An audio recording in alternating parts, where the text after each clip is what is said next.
Ibrahim alaihi salatu wassalam bersumpah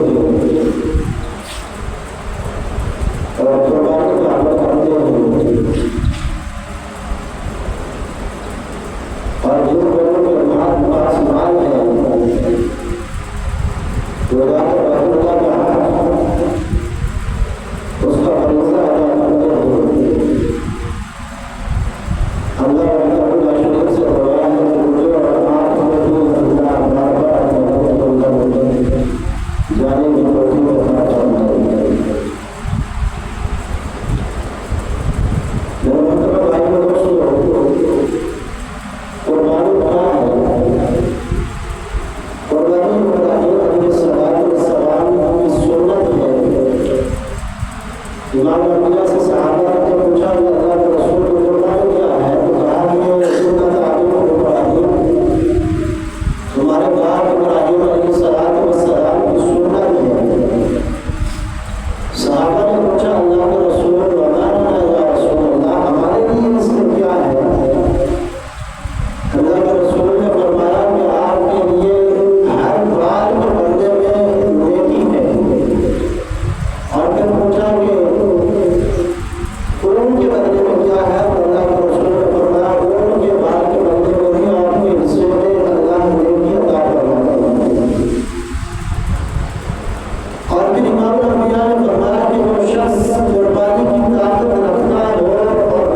तो कहा भाई अच्छा इसका अमल ये है कि इसने कभी किसी को धोखा नहीं दिया, 30 साल से ये अल्लाह से वफा कर रहा है, तो जब ये अल्लाह के सामने हाथ उठाएगा तो अल्लाह इससे वफा नहीं करेगा, क्या अल्लाह इसकी नहीं सुनेगा?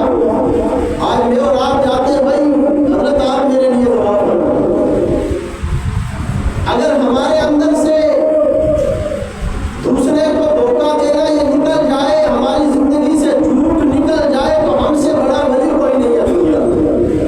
हम नमाज के पाबंद बन जाए, अल्लाह ने जो अहकामात हमारे ऊपर फर्ज किए हैं उनको अदा करने वाले बन जाए, अपने भाई की खैर खाई के बारे में सोचे। इमाम नबिया ने फरमाया कि खैरुन नास मन यरफउन नास, लोगों में सबसे बेहतरीन वो आदमी है जो दूसरों को नफा दे। और हम तो आज दूसरों को नफा देने के चक्कर में नहीं, हम सिर्फ अपने बारे में सोचते हैं कि हमें नफा होना चाहिए, दूसरा जाता है जहन्नम में तो चला जाए, मुझे उसकी परवाह नहीं, मुझे उसकी परवाह नहीं है। आज के नौजवान से पूछा जाए भाई पीर साहब के पास जाते हैं दुआ करवाने के लिए, लेकिन घर में वालिदैन की खिदमत नहीं करता, वालिदैन को नहीं पूछता, कहते हैं मेरा अब्बा जो है ना अनपढ़ है इसे करना ही पूछो, मेरे आगे को कुछ पता ही नहीं है इसलिए कि ये अनपढ़ है। और अगर तूने PhD की है तो अपने वालिदैन को अनपढ़ कर रहा है, तो तुझसे बड़ा जाहिल है ही कोई नहीं। हज़रत अब्दुर्रहमान इब्न औफ रज़ियल्लाहु ताला अन्हु से एक मर्तबा किसी ने पूछा कि अब्दुर्रहमान इब्न औफ बताइए, क्या आपको कभी आपके दिल में ये ख्वाहिश भी पैदा हुई कि आप गरीब होते? कहा एक मर्तबा मेरे दिल के अंदर इसकी तमन्ना पैदा हुई। कहा तो कब आपके दिल के अंदर ऐसी तमन्ना पैदा हुई? कहा एक मजदूर आया इमाम नबिया की बारगाह में, उसके हाथ में छाले पड़े हुए थे। इमाम नबिया ने जब उसके हाथ में छालू को देखा तो इमाम नबिया ने उसके हाथों को चूमा, तो मुझे मेरे दिल के अंदर उस वक्त ये ख्याल आया कि काश अब्दुर्रहमान इस मजदूर की जगह पे होता। और हजरत मार रज़ियल्लाहु ताला अन्हु ये बाद में ईमान ले आए। इनके बारे में आता है कि जब कुफ्र की हालत में थे तो ये बड़े जालिम थे, अपने जो इनके महताज थे, इनके खादिम थे, तो उनको बड़ी सजाएं देते थे और वहाँ के लोग इनकी मसाले दिया करते थे कि अगर तू बाज नहीं आया तो माज जिस तरह से अपने गुलामों के साथ करता है हम भी तेरे साथ वैसा ही अशर करेंगे। और आज जो गरीब तबका उनकी भी खैर नहीं है, अगर मजदूर कोई हमारे यहाँ काम के लिए आता है तो हम उसके साथ कैसा सलूक करते हैं ये मुझे और आपको बखूबी मालूम है। दिहाड़ी पे उसको रखते हैं, शाम को उसको मजदूरी भी नहीं देते और बेचारे को भेज देते हैं। एक मौलवी साहब कहते हैं मैं एक मदरसे में गया और वहाँ पर एक मजदूर लगा हुआ था, काम कर रहा था। वैसे आलवारी कोई मदरसे की तो वहाँ पे एक रोटी रखी हुई थी और उसके अंदर जाम लगा हुआ था। दिन के 12 बज रहे थे। अब इस मजदूर ने वहाँ से रोटी निकाली और वो जाम वाली रोटी खा ली और खा के तो जिस तरह से इसने शुक्र अदा किया अल्लाह का, इस तरह से कुकुड़ कढ़ाई खाने वाला भी शुक्र नहीं करता। जिसको अल्लाह ने बे इंतहा माल अता फरमाया वो भी अल्लाह का शुक्र नहीं अदा करता, जिस तरह से इस मजदूर ने अल्लाह का शुक्र अदा किया। और एक मजदूर दिहाड़ी लगा के शाम को जब आप उसको पैसे देते हैं तो बिस्मिल्लाह पढ़ के देता है कि हलाल की कमाई है। और आपके यहाँ पे तो जितने भी बड़े बड़े पोस्टों पे है सारे दिन पूरा रिश्वत लेके खाते रहते और शाम को ढकार मार के हजम कर देते। कोई उनके पास नहीं जाता तो उसको 20 चक्कर लगवाते। और अगर कोई उनके हाथ में पैसे नहीं कमाता तो वो उसका काम भी नहीं करते। तो ये मुआज़ रज़ियल्लाहु ताला अन्हु फरमाते हैं कि मैं अपने गुलामों के साथ बड़ा नारवाज सलूक किया करता था और फिर अल्लाह ने मुझे बारगाह रिसालत अता फरमा दी। इमाम नबिया की बारगाह में पहुंचा, कलमा पढ़कर मुसलमान हो गया। कलमा पढ़ा वापस जाने लगा तो इमाम नबिया ने मुझे